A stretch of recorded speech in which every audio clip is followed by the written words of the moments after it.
मेरे प्यारे बच्चों, आप कैसे हो। मैं हूं आपकी प्यारी मुनमुन मौसी और आज आपके लिए नटखट चूहों की कहानी लेके आई हूं। लेकिन उससे पहले मेरी 3 शर्तें याद हैं ना, जो तीनों काम आपने कर लिए हैं, तो उसको करके ही आराम से अपने बिस्तर पे अपने टॉय के साथ लेट जाइए और लाइट ज़रूर बंद करवा लीजिएगा। और मैं शुरू कर रही हूँ नटखट चूहों की कहानी। इसे ध्यान से सुनिएगा और आंखें बंद करके सुनेंगे तो और अच्छा लगेगा। एक बार एक छोटा सा गांव था जिसमें ज़्यादा लोग नहीं रहते थे, पर उस गांव के आसपास चारों तरफ खेत व नदी थी और खेतों और नदी के आसपास बड़े बड़े पेड़ थे। एक बार गांव के बाहर से कुछ पुराना सामान गांव में आया। उस सामान में एक बड़ा सा संदूक था। संदूक समझते हैं ना आप, एक बड़ा सा लोहे का डिब्बा। उस डिब्बे में 2 चूहे रहते थे। उन दोनों चूहों का काम था उधम मचाना, नुकसान करना, तोड़फोड़ करना। क्या आपके घर के आसपास भी ऐसे कुछ बच्चे रहते हैं? तो उनका फेवरेट काम यही था। दोनों चूहे दिन भर सोते और रात भर आसपास की जगह में जो मिलता खाते, बाकी सामान को अपने तेज दांतों से तोड़ते, खराब करते। उस दिन भी जब डिब्बा शहर से गांव की तरफ लाया जा रहा था, तो दोनों चूहे मस्त होके सो रहे थे। जैसे ही रात हुई, वह उस संदूक से बाहर निकले तो खुश हो गए। अब उन्हें एक नई जगह मिल गई थी तोड़फोड़ करने के लिए।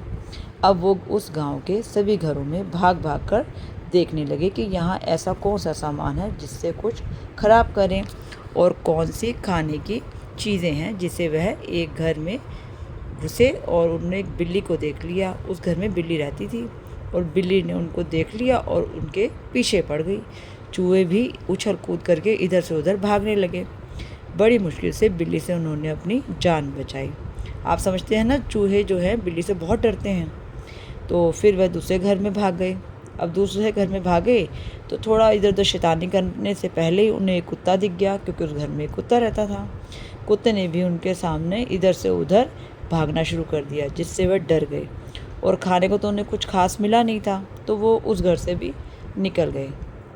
तीसरे घर में कुछ खाने का सामान मिला, पर भाग भाग कर चूहे इतना थक चुके थे कि वो बिना कुछ खाए सो गए, बिल्कुल भूखे।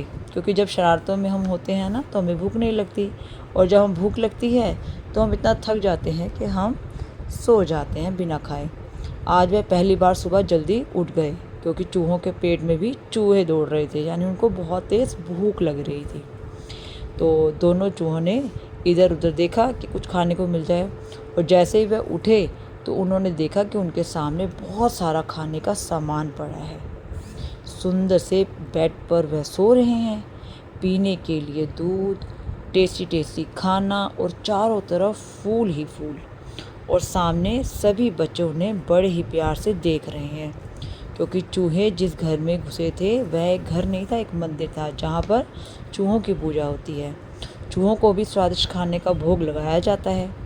ऐसी सेवा देख चूहे हैरान रह गए और सोचने लगे, यह बच्चे कितने प्यारे हैं, जो हमारे सोने के लिए इतना सुंदर बेड दिया, खाने के लिए इतना टेस्टी टेस्टी खाना दिया, और फिर पीने के लिए दूध भी। सभी बच्चे चूहों को प्यार से पीठ पर सहलाने लगे, और दोनों चूहों को पहले इतना प्यार किसी से भी नहीं मिला था। इसलिए दोनों चूहों ने डिसाइड किया कि अब तो कोई गलत काम नहीं करेंगे और तोड़फोड़ चोरी कभी भी नहीं करेंगे। इस तरह दोनों चूहों ने सभी के साथ प्यार से रहना शुरू कर दिया। तो मेरे प्यारे बच्चों, इस स्टोरी से आपने क्या सीखा कि अगर हम चाहें तो हम अपने प्यार से किसी को भी बदल सकते हैं, उसकी गलत आदतों को छुड़वा सकते हैं। प्यार से किसी को भी अपना दोस्त बनाया जा सकता है, और जैसे बच्चों ने चूहों को सुधार दिया और उनको एक अच्छा एनिमल बना दिया। तो आपको कैसी लगी मेरी ये स्टोरी? तो अब मिलते हैं नेक्स्ट स्टोरी में, नेक्स्ट कहानी के किरदारों के साथ। ओके बाय बच्चों, गुड नाइट।